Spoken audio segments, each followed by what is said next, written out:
여러분 안녕하십니까? 3월 11일 화요일 KTV 뉴스 시작합니다. 최상목 대통령 권한대행은 미국 우선주의의 화살이 우리나라를 정조준하기 시작했다면서 상호 관세 부과를 앞두고 양국이 윈윈하는 합의를 위해 노력하겠다고 밝혔습니다. 또 의대생들의 조속한 학교 복귀를 당부하기도 했습니다. 국무회의 소식 신국신 기자입니다. 국무회의를 주재한 최상목 대통령 권한대행은 미국 우선주의 정책에 대한 우려와 대응 방안을 논의했습니다. 최 권한대행은 트럼프발 미국 우선주의 화살이 우리나라를 정주준하기 시작했다고 설명한 뒤 전 세계를 상대로 한 상호관세 부과를 앞두고 양국 간 협상도 본격 시작된다고 말했습니다. 그러면서 정부는 통상관계부처 중심으로 미국 상무부, 무역대표부 등과 긴밀히 소통 중이라고 설명했습니다. 최 권한대행은 한미 실무 협의체를 열어 관세 논의와 조선에너지 협력 강화 등 구체적인 협의에 나설 계획이라며 한미 양국이 윈윈하는 합의점 마련에 힘을 쏟겠다고 말했습니다. 정부는 오직 국익만 생각하며 냉철하고 유연하게 대응해 나갈 것이며 한미 양국이 상호 윈윈할 수 있는 합의점 마련에 모든 힘을 쏟아붓겠습니다. 최 권한대행은 정부가 지난주 3월 말까지 모든 의대생 복귀를 전제로 2026학년도 의대 모집 인원을 양보했다며 의대생이 조속한 복귀도 당부했습니다.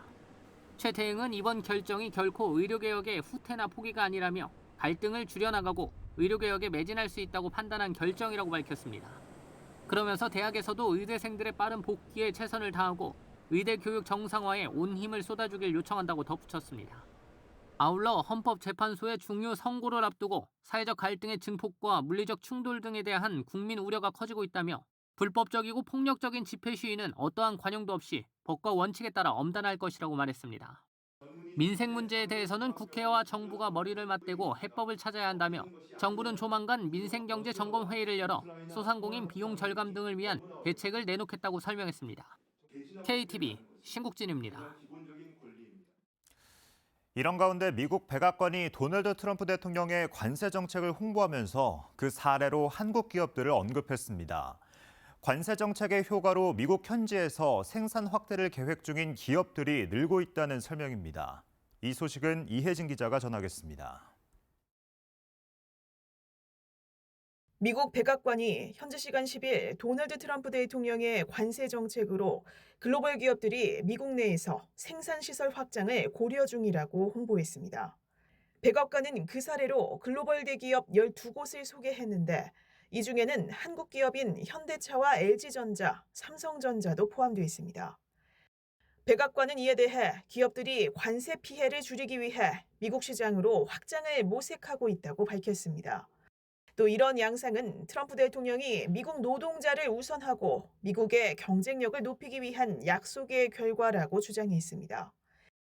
백악관은 또 국내 언론 보도를 인용해 현대차는 조지아주의 새 공장에서 하이브리드 차를 생산할 계획이라고 전했고 삼성전자는 멕시코 내 건조기 제조 공장을 사우스캐롤라이나주로 옮기는 방안을 검토하고 있다며 자국의 관세 정책 효과를 홍보했습니다.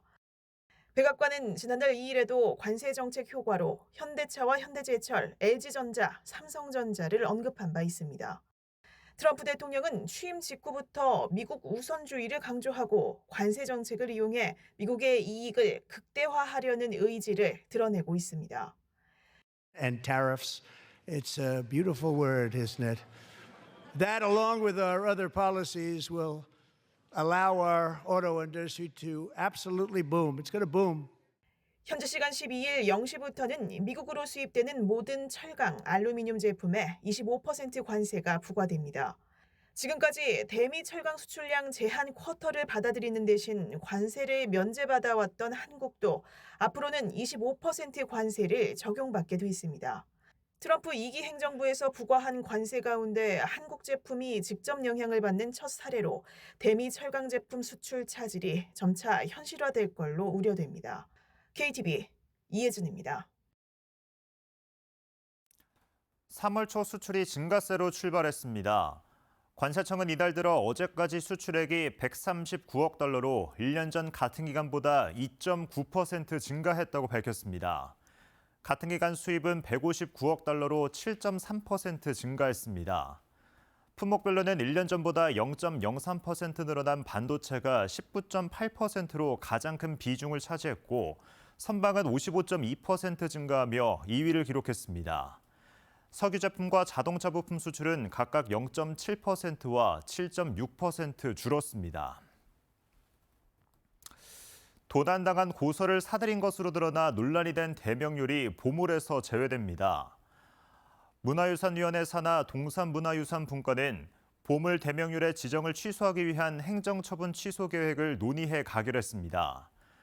국보와 보물과 같은 국가 지정유산을 취소하는 첫 사례로 지난 2016년 보물로 지정된 지 9년 만에 취소된 겁니다. 대명률은 1389년에 간행된 것으로 추정되는 중국 명나라의 형률 서적으로 조선시대 형법의 근간이 되는 자료입니다.